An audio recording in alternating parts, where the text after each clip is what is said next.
नमस्कार दोस्तों, स्वागत है आपका आज के मुख्य समाचार में, जिसमें सबसे पहली और बड़ी खबर में जिक्र गुजरात का। गुजरात में कांग्रेस विधायक पर हमले से आक्रोश में जनता, प्रदर्शनकारियों ने की जमकर तोड़फोड़, दुकान में लगाई आग। दूसरी बड़ी खबर में जिक्र होगा कि भारत जोड़ो यात्रा के बाद नए अवतार में नजर आएंगे राहुल गांधी।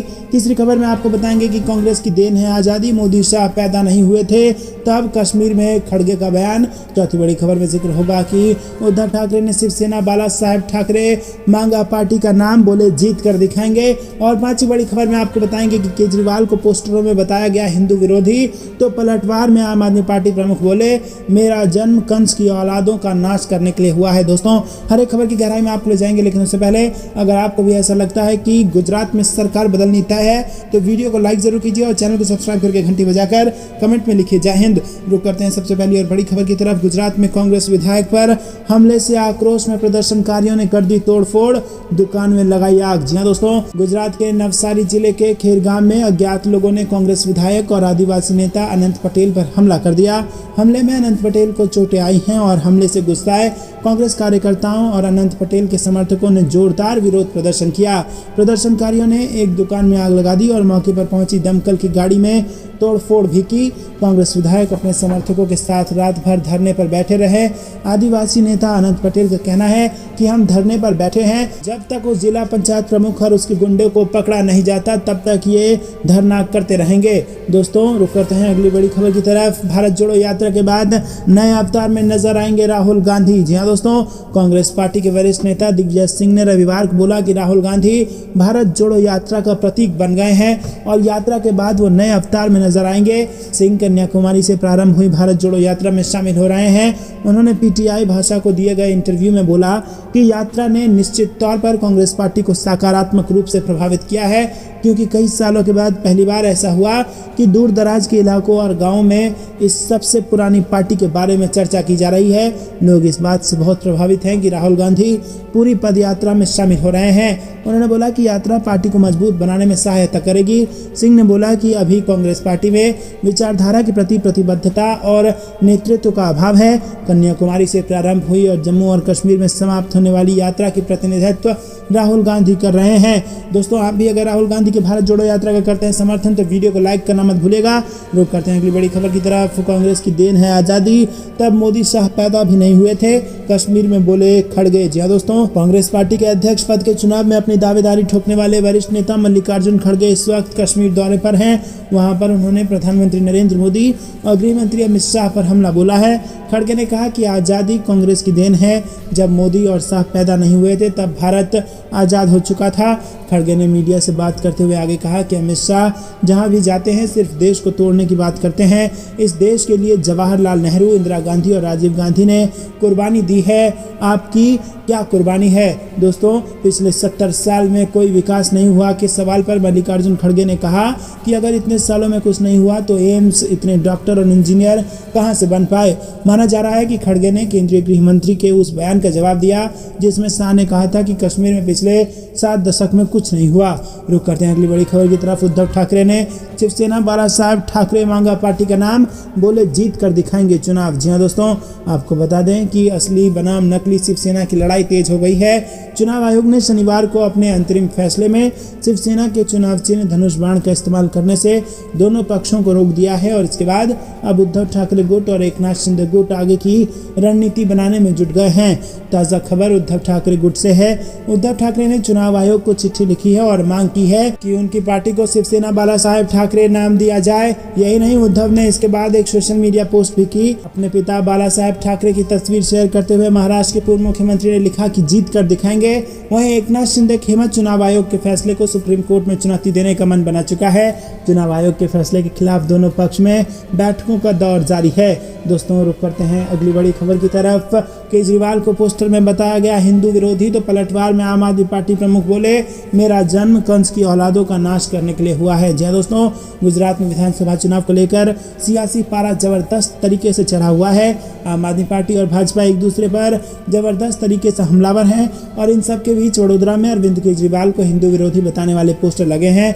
इसके साथ ही सिर पर गोल टोपी पहने उनको दिखाया गया है। दरअसल शनिवार को अरविंद केजरीवाल पंजाब के मुख्यमंत्री भगवंत मान के साथ पार्टी के प्रचार प्रचार के लिए गुजरात पहुंचे हैं और इन्हीं पोस्टरों को लेकर अब अरविंद केजरीवाल ने विपक्ष पर प्रहार किया। अरविंद केजरीवाल ने कहा कि मुझसे नफरत करते तो ठीक था, लेकिन इन्होंने पोस्टरों में भगवान के प्रति अपशब्दों का इस्तेमाल किया है। ये कंस की औलादें हैं। मेरा जन्म श्री कृष्ण जन्माष्टमी पर हुआ था और मुझे भगवान ने कंस की औलादों यानी कि भ्रष्टाचारी और गुंडों का नाश करने के लिए भेजा है। आम आदमी पार्टी संयोजक ने आगे कहा कि अब ये लोग भगवान को भी बदनाम करने लगे हैं।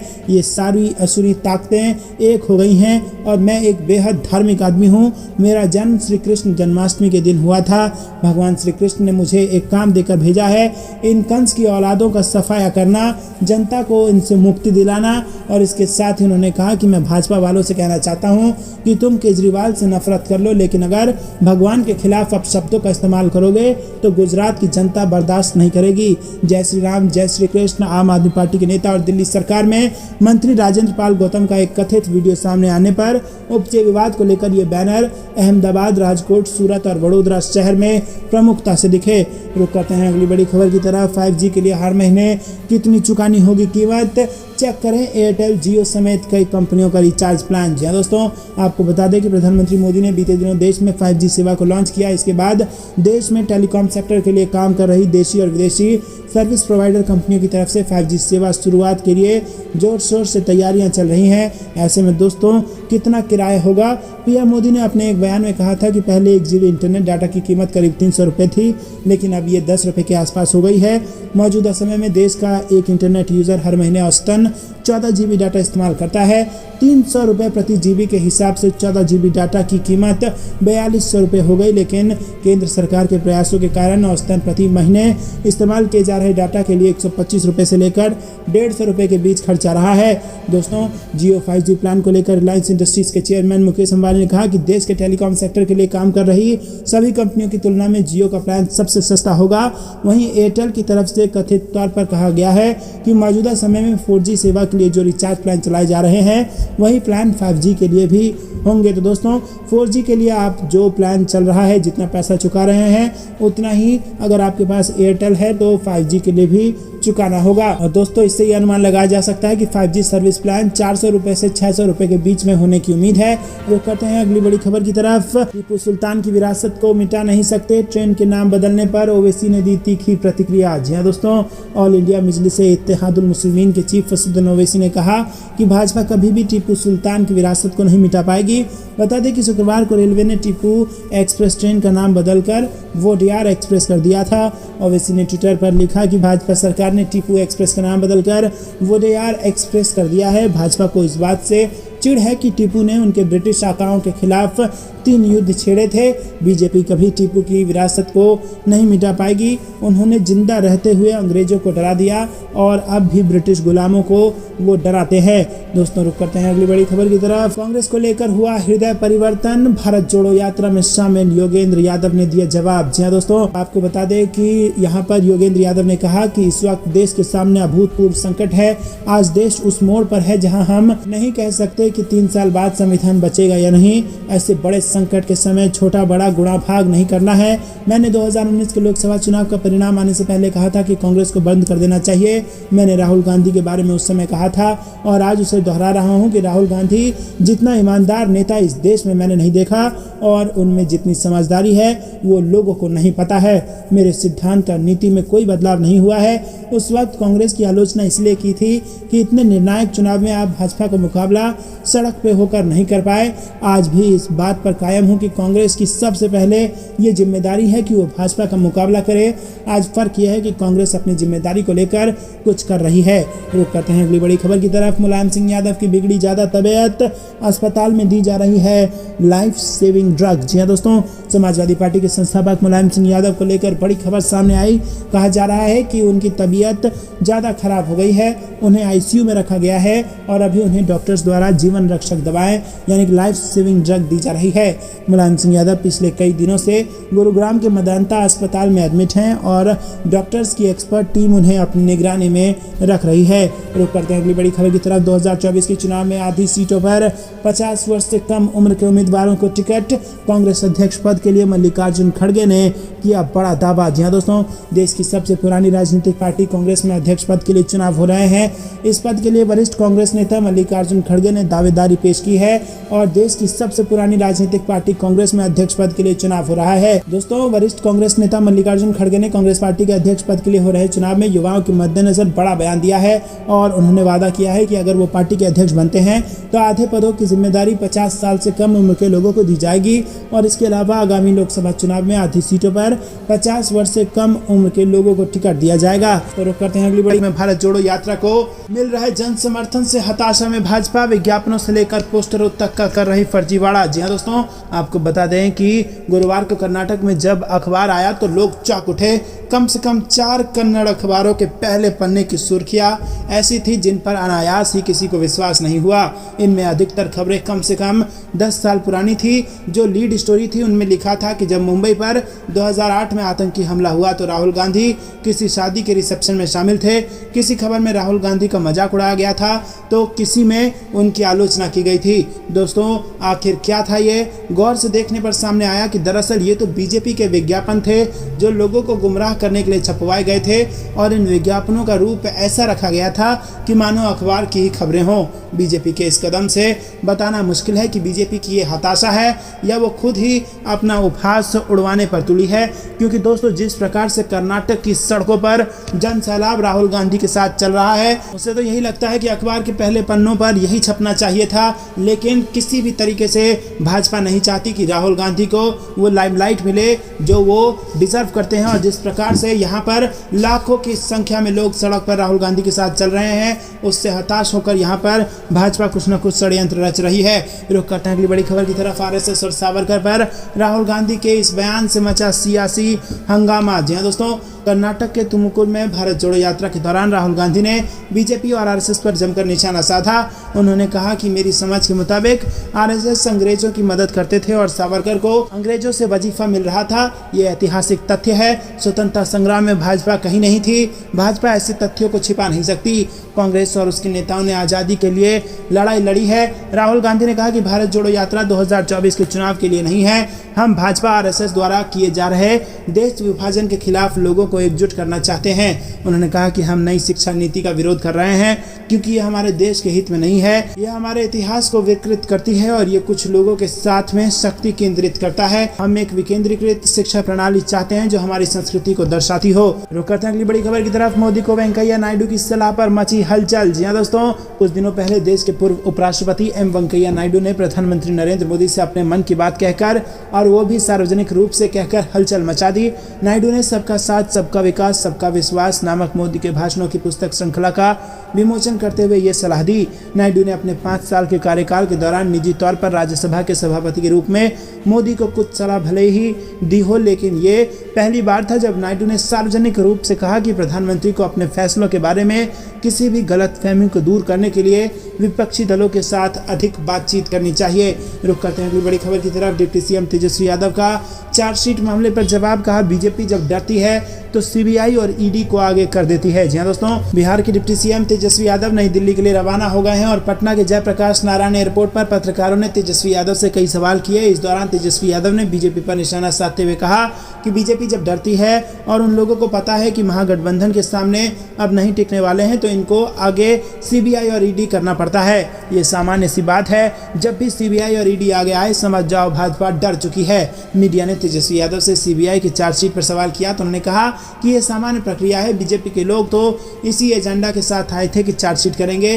बीजेपी जब हारती है और उन लोगों को पता है कि महागठबंधन के सामने अब वो टिकने वाले नहीं हैं तो ये लोग इनको आगे कर देते हैं और इसका कोई मतलब नहीं है। आगे उन्होंने कहा कि इसके बाद ईडी भी आएगी। जब तक संवैधानिक संस्था का दुरुपयोग होता रहेगा तब तक ऐसा ही होता रहेगा। रुक करते हैं अगली बड़ी खबर की तरफ। दिल्ली में बीजेपी विधायक ने अपने ही सांसद गौतम गंभीर के खिलाफ की सीबीआई जांच की मांग। एलजी को लिख डाला पत्र। जी हां दोस्तों, भाजपा के गांधीनगर के विधायक अनिल वाजपेयी ने अपने ही सांसद गौतम गंभीर के के खिलाफ फिर से मोर्चा खोल दिया है।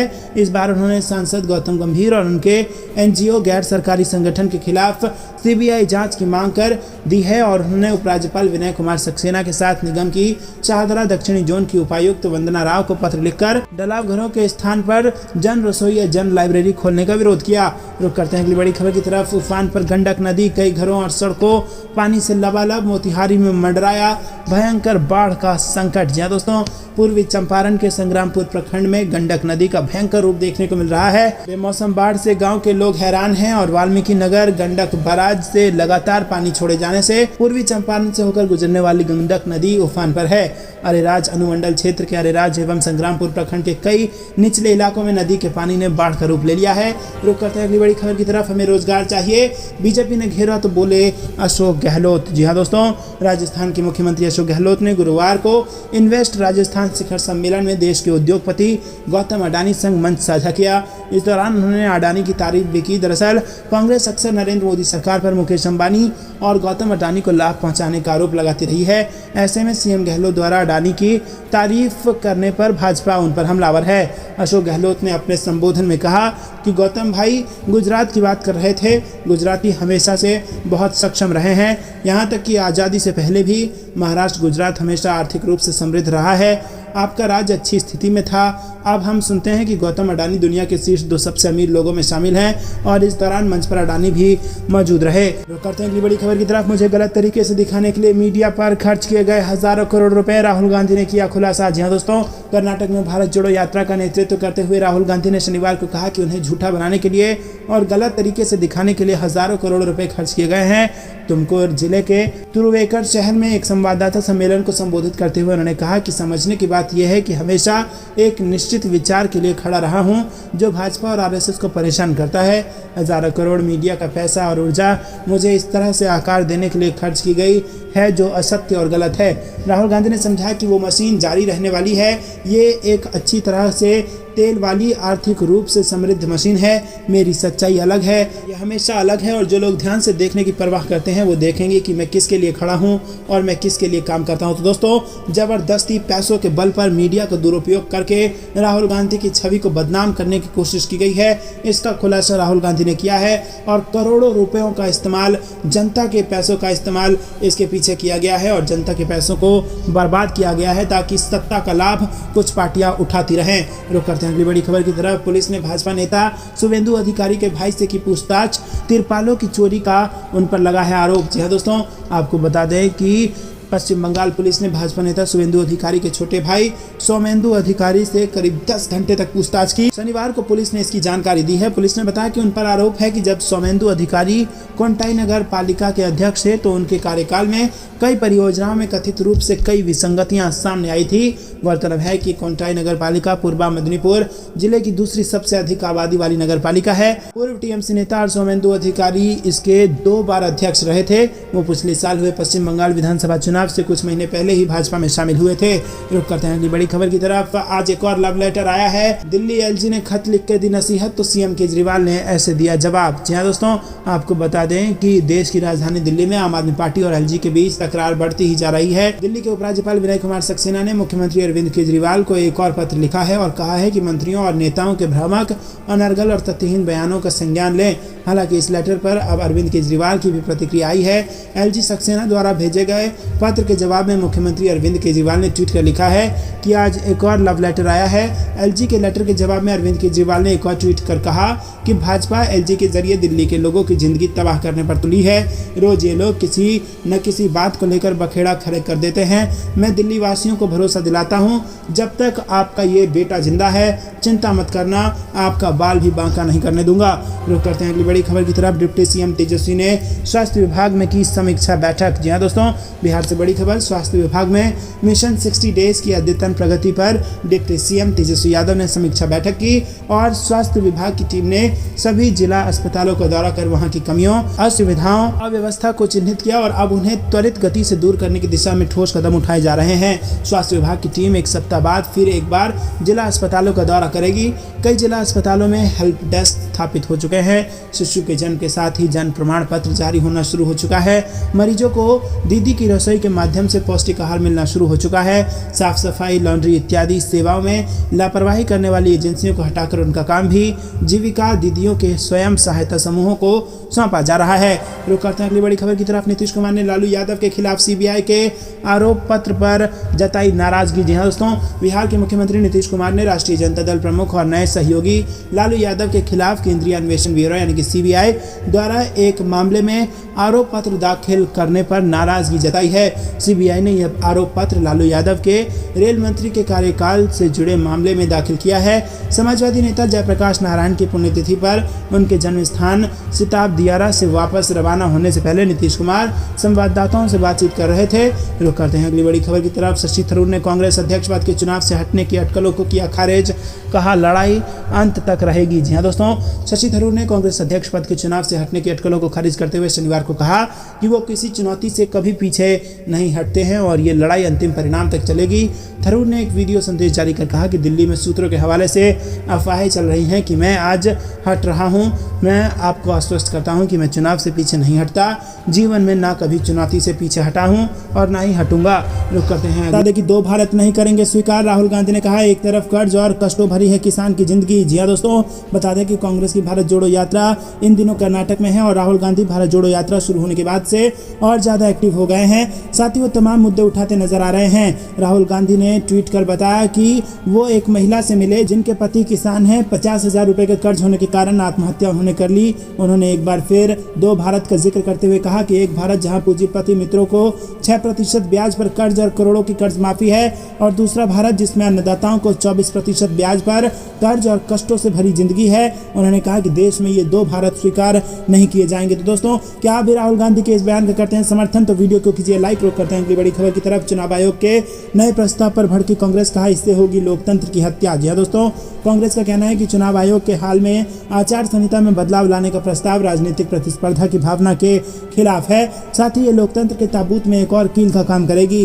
कांग्रेस के महासचिव प्रभारी जयराम रमेश ने कहा कि ये निश्चित रूप से चुनाव आयोग का कामकाज नहीं है। ध्यान रहे कि चुनाव आयोग ने सभी मान्यता प्राप्त राष्ट्रीय और राज्य स्तरीय राजनीतिक दलों को अपने सभी चुनावी वादों, उसकी वित्तीय संभावनाओं के बारे में मतदाताओं को बताने को कहा है। आयोग ने ये चेतावनी भी दी है कि अपर्याप्त जानकारी देने के बहुत खराब नतीजे हो सकते हैं।